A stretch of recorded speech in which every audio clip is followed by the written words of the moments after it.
గా నేర్చుకోవాలా? అప్టాక్స్ తో మా ఉచిత లైవ్ వెబినార్లలో చేరండి. ఆల్గో ట్రేడింగ్ కేవలం ₹10 బ్రోకరేజీ అందుబాటులో ఉంది. ఇప్పుడే అకౌంట్ ఓపెన్ చేయండి.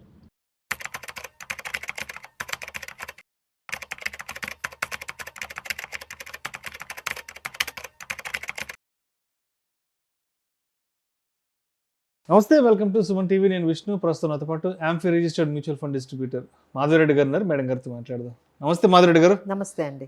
సో మాధవిరెడ్డి గారు, న్యూస్ ఏంటంటే తైవాన్ మార్కెట్స్కి సంబంధించి భారత జనాభా 147 కోట్ల పైమాటే. అందులో నేషనల్ స్టాక్ ఎక్స్చేంజ్లో ఎన్ఎస్సిలో నమోదిత ఇన్వెస్టర్ల సంఖ్య 13 కోట్ల పైచిలుకే. మన ఎన్ఎస్సి ఇన్వెస్టర్లో కనీసం 6వ వంతు జనాభా కూడా లేని చిన్న దేశం తైవాన్. సో ఇప్పుడు భారత్ను ఒక విషయంలో తాజాగా అధిగమించేసింది. ప్రపంచంలో అత్యంత విలువైన స్టాక్ మార్కెట్లలో భారత్ను వెనక్కి నెట్టి తైవాన్ 5వ స్థానానికి నెట్టిందంట. ఏంది మేడం? అంటే దగ్గర మన ఢిల్లీ, హైదరాబాద్ పాపులేషన్, అంత పాపులేషన్ చిన్న కంట్రీ, మార్కెట్ల పరంగా 2 కోట్ల భారతదేశాన్ని 5వ స్థానానికి నెట్టేసిందండి. ఏంటి అసలు? సో మన జనాభాతో మనం పోల్చుకున్నా, లేకపోతే మన ఎకానమీతో పోల్చుకున్నా, అసలు ఎక్కడా కూడా అది చాలా చిన్న స్థానంలో, చాలా తక్కువ స్థానంలో ఉన్నట్టే మనకు చూడొచ్చండి. బట్ ఏ విధంగా అసలు మన మార్కెట్ క్యాప్, మన స్టాక్ మార్కెట్ గురించి మనం ఇంతలా చెప్పుకుంటున్నాము.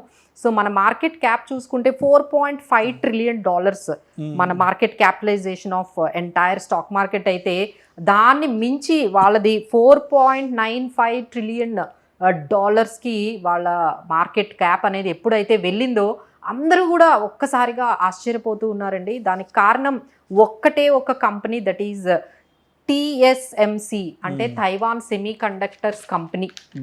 ఈ ఒక్క కంపెనీ వాళ్ళ ఎకానమీని, లేకపోతే వాళ్ళ మార్కెట్ అంటే వాళ్ళ స్టాక్ మార్కెట్ చరిత్రనే రాసి పెట్టింది అంటే మనం ఆశ్చర్యపోవక్కర్లేదండి. ఎందుకంటే ఈ కంపెనీనే వరల్డ్లో కావాల్సిన అన్ని ఏదైతే మనకి ఇప్పుడు ఈ రెవల్యూషన్ జరుగుతుందో కావాల్సిన చిప్స్ అన్నిటినీ కూడా, సెమీ కండక్టర్స్ అన్నిటినీ కూడా, అంటే ఇది ఒక చిప్ మ్యానుఫ్యాక్చరింగ్ కంపెనీ ఈ TSMC. సో వాళ్ళ ఇండెక్స్లో ఈ కంపెనీ యొక్క మన వెయిటేజ్ చూసుకుంటే దాదాపుగా 42% ఉంటుంది. అంటే వాళ్ళ ఇండెక్స్లోని ఈ ఒక్క కంపెనీ పెరగడం వల్ల ఈ విధంగా మార్కెట్ క్యాప్ అనేది, అంటే లాస్ట్ ఇయర్కి చూసుకుంటే ఈ ఒక్క కంపెనీ షేర్ వాల్యూ 56% పెరిగింది.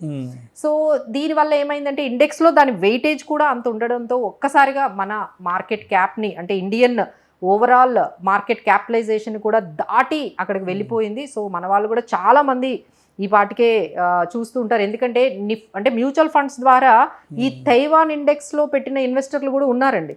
So they might be feel so happy, మాకు ఇన్ని రిటర్న్స్ వచ్చాయి అని చెప్పి ఆనందపడ్డ వాళ్ళు ఉన్నారు. బట్ ఏంటంటే they need to be very careful. ఎందుకంటే డైవర్సిఫికేషన్ ఏమీ లేదండి. అంటే ఒక్క కంపెనీతో ఇండెక్స్ అనేది ఆ విధంగా పెరిగిపోవడం, మార్కెట్ క్యాప్ పెరిగిపోవడం, ఎప్పుడైనా ఈ ఏఐలో మనకి ఏమైనా రెవల్యూషనరీ చేంజెస్ వస్తే మళ్ళీ అది ఆ కంపెనీలో కానీ ఎటువంటి వాల్టిలిటీ కానీ వచ్చినా, లేకపోతే ఆ పిఈ అనేది చాలా హైలో ట్రేడ్ అవుతుంది. ఎప్పుడైనా ఆ పర్టికులర్ TSMC కంపెనీ కానీ, ఈ Taiwan semi conductor company shares కానీ ఎప్పుడైతే పడిపోతాయో ఇమీడియట్గా ఈ మొత్తం అంతా కూడా వెనక్కి వెళ్ళిపోతుంది. సో ఎవరైతే ఈ వీటిల్లో ఇన్వెస్ట్ చేశారో వాళ్ళు చాలా జాగ్రత్తగా గమనించుకోవాలి ఈ పర్టికులర్ ఇండెక్స్ని. అంటే ఇంకొన్ని గణాంకాలు కూడా ఉన్నాయి మాధవిరెడ్డి గారు.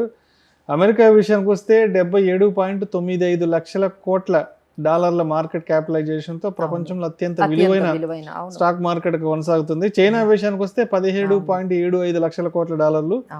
జపాన్ విషయానికి వస్తే 8.7 లక్షల కోట్లు డాలర్లు. హాంకాంగ్ విషయానికి వస్తే 7.25 లక్షల కోట్ల డాలర్లు. వరుసగా 2, 3, 4 స్థానాల్లో ఉన్నాయి. సో అంటే ఇక్కడ మెయిన్ రీజన్ ఈ semi conductor and artificial intelligence వీటి వల్లేనండి. అంటే ఈ పర్టికులర్ ఏదైతే మీరు ఇప్పుడు చెప్పారో, సో దీనికి మెయిన్ రీజన్ అంటే హాంకాంగ్ మనకన్నా ముందే ఉంది, తర్వాత మనకన్నా ముందు ఇప్పుడు తైవాన్ కూడా స్టార్ట్ అయిపోయింది. ఇప్పుడు మనం 6th ప్లేస్ లోకి వెళ్ళిపోయాం, 6వ ప్లేస్ కి వచ్చేసామంటే ఇక్కడ జరుగుతున్నది ఏంటంటే అంతా కూడా ఈ చిప్ మేకింగ్, ఈ పర్టికులర్ ఏఐ వల్ల వచ్చిన దాని వల్ల అండి. బట్ ఏఐలో కూడా ఇప్పుడు మనం కొన్ని వింటూ ఉన్నాము. ఎట్లా అంటే ఇప్పుడు ఏఐని ఎవరైతే దీన్ని అడాప్ట్ చేసుకున్నారో, ఈ అడాప్ట్ చేసుకోవడం వల్ల వాళ్ళు కొన్ని బిలియన్స్ ఆఫ్ డాలర్స్ ఇన్వెస్ట్ చేసి అడాప్ట్ చేసుకున్నారు. ఈ ఖర్చును భరించడానికి మనం చూసాం చాలా లే ఆఫ్స్ జరిగాయి అంతా కూడా. ఎందుకంటే ఇంత ఖర్చును భరించాలి అంటే వాళ్ళ ఎక్స్పెండిచర్ తగ్గించుకోవాలని చాలా మంది ఎంప్లాయీస్ ని ఏవైతే ఈ టెక్నాలజీ కంపెనీస్ ఉన్నాయో, మైక్రోసాఫ్ట్ కానీ ఇంకా ఇలాంటి కంపెనీస్ అన్ని కూడా చాలా మంది ఎంప్లాయీస్ని తీసేసి ఆ పర్టికులర్ ఇన్వెస్ట్మెంట్ని చేశారు. బట్ ఇప్పుడు వాళ్ళు గమనించింది ఏంటంటే రివర్స్ అయిందంట అంటే ఏ విషయంలో? అంటే అడాప్ట్ చేసుకోవడానికి ఎంప్లాయీస్ని పంపించేశారు. ఇప్పుడు దాన్ని కంటిన్యూ చేయడానికి కూడా వాళ్ళ దగ్గర డబ్బులు లేవు. అంటే ఒక ఏఐని అడాప్ట్ చేయడంతో పాటు ఆ ఏఐని దాన్ని మన కంపెనీస్లో కంటిన్యూగా దాన్ని వాడుతూ ఉంటే కూడా దాని రెగ్యులర్ ఎక్స్పెన్సెస్ కూడా చాలా హైలో ఉంటాయండి, కొన్ని బిలియన్స్ ఆఫ్ డాలర్స్. ఇంకా మా వల్ల కాదు, మేము ఎక్కడి నుంచి తీసుకురావాలి, ఆల్రెడీ ఖర్చులు తగ్గించుకుంటున్నాము, ఎంప్లాయీస్ని పంపించేసాము, అప్పులన్నీ చేసి ఏఐని అడాప్ట్ చేసుకున్నాము. ఇప్పుడు అడాప్ట్ చేసిన తర్వాత ఎవరైనా ఎందుకు అడాప్ట్ చేసుకుంటారండి? ఖర్చులు తగ్గుతాయని. కానీ ఇప్పుడు వాళ్ళు అర్థం చేసుకున్నది ఏంటంటే ఈ మనుషులతో చేయించుకుంటేనే మాకు కొంచెం తక్కువతో అయిపోయింది, ఈ ఏఐని అడాప్ట్ చేసుకుని ఏఐని మేము ఎప్పుడైతే వాడుతూ ఉన్నామో మా ఖర్చుల వరకు చాలా ఇప్పుడు పెరిగిపోయాయి, మాకున్న ఏదైతే బడ్జెట్ పెట్టుకున్నామో అది 4 నెలల్లోనే అయిపోయింది. ఇప్పుడు ఈ ఏఐని ఇప్పుడు ఏ విధంగా ఈ కంటిన్యూ చేయాలి, మా వల్ల అయితే ఇంత భారం, ఇంత ఖర్చుల భారం, దీనికన్నా మా హ్యూమన్ పెట్టి స్టాఫ్ని పెట్టి మేము చేసుకుంటేనే చాలా తక్కువగా అవుతుందని చాలామంది మైక్రోసాఫ్ట్ కానీ లేకపోతే ఇంకా కొన్ని పిజ్జా హట్ కానీ వాళ్ళందరూ కూడా కొన్ని మిస్టేక్స్ కూడా గమనించారండి. అంటే ఏఐని యూజ్ చేయడం వల్ల అది 100% పర్ఫెక్ట్ కదా, ఎందుకంటే this is a consolidation phase. ఒక్కసారిగా అంటే ఏది కొత్తది వస్తే అదే మనం అడాప్ట్ చేసేసుకోవాలి అంటే టైం పడుతుంది కదా. So definitely AI is a wonderful అంటే కొత్త టెక్నాలజీ. బట్ ఏంటంటే ఎంత ఫాస్ట్గా అడాప్ట్ చేసుకోకుండా but it has to take some time. So ఖర్చులు తగ్గించుకుంటూ ఏ విధంగా మనం ఏఐని మన కంపెనీస్లో అడాప్ట్ చేసుకోవాలో దీనికి కొంత టైం అయితే పడుతుంది. బట్ ఎవరైతే ఆల్రెడీ బిలియన్స్ ఆఫ్ డాలర్స్ ఖర్చు పెట్టి ఏఐని ఏఐ టూల్స్ని వాడుతూ హ్యూమన్ని పక్కన పడేశారో ఇప్పుడు మళ్ళీ కూడా రివర్స్ అయింది మొత్తం. మళ్ళీ ఇదేదో మనం ఎందుకంటేనండి అక్కడ ఏంటంటే మనకి ఇప్పుడు ఒక కార్ని నడపాలి అంటే ఆయిల్ కావాలి, అలానే ఒక ఏఐని కానీ మీరు కంటిన్యూగా మీ ఆఫీసుల్లో కానీ అది కంటిన్యూగా మీరు ఆ టూల్స్ని వాడాలి అంటే టోకెన్స్ కావాలి. సో ఈ టోకెన్స్ కావాలి అంటే హై ఎండ్ చిప్స్ కావాలి.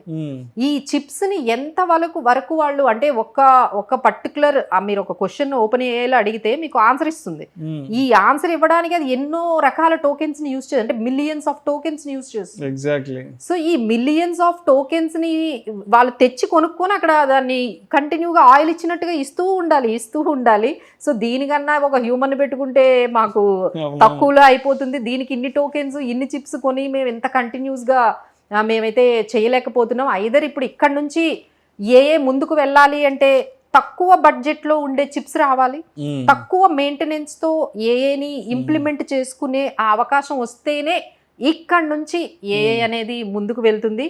ఇంతే కాస్ట్ ఉంది, ఇంతే మెయింటెనెన్స్ కాస్ట్ ఉంది అంటే అగైన్ మళ్ళీ బ్యాక్ టు హ్యూమనే మనకి. ఎందుకంటే ఫైనల్గా it is all about cost కదండి.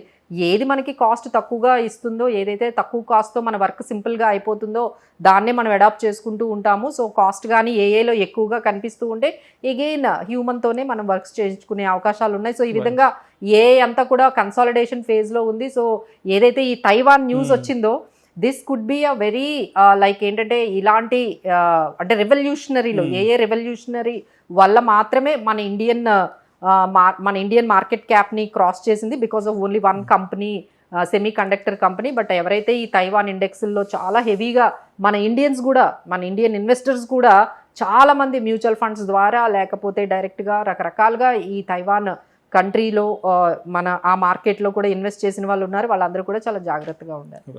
Thank you so much Madhuri గారు.